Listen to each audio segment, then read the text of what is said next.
Mastering modal verbs in reported speech. Hello learners! Welcome back to our journey through the fascinating world of English language learning. Today, we're going to explore modal verbs in reported speech. This lesson is all about understanding how these verbs behave when we shift our dialogue from direct to indirect speech. Buckle up, because we're about to dive in.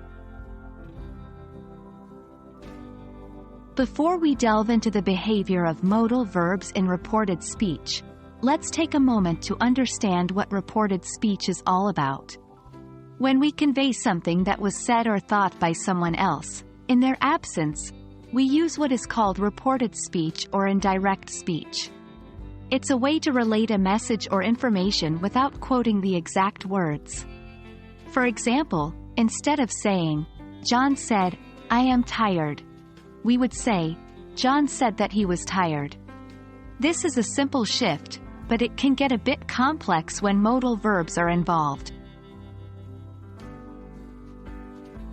Moving on, let's quickly recap what modal verbs are.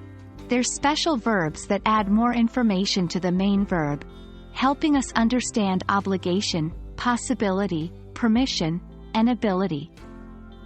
Common examples include can, could, may, might, shall, should, will, would, must, and ought to.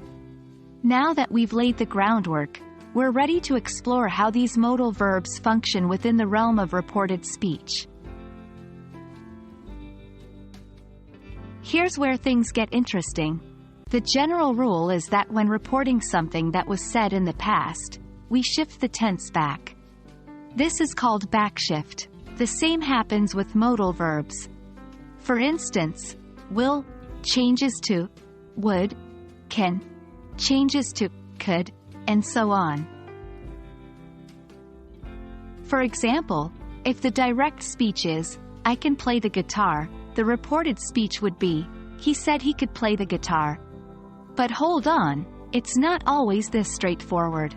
Some modal verbs don't change in reported speech, like could, would, should, might, and ought to. For example, she said, "I might come to the party," becomes, "She said that she might come to the party." And in some scenarios, the change depends on the situation or the meaning of the sentence. We'll cover all of this in more depth in the following lessons. And there you have it, a first look into how modal verbs behave in reported speech. We know it's a bit of a brain teaser, but don't worry. With practice, you'll master it in no time. In our upcoming lessons, we will delve deeper into each modal verb, exploring their unique quirks and behaviors in reported speech. Thank you for joining us today, and remember, practice makes perfect. See you in our next lesson. Happy learning!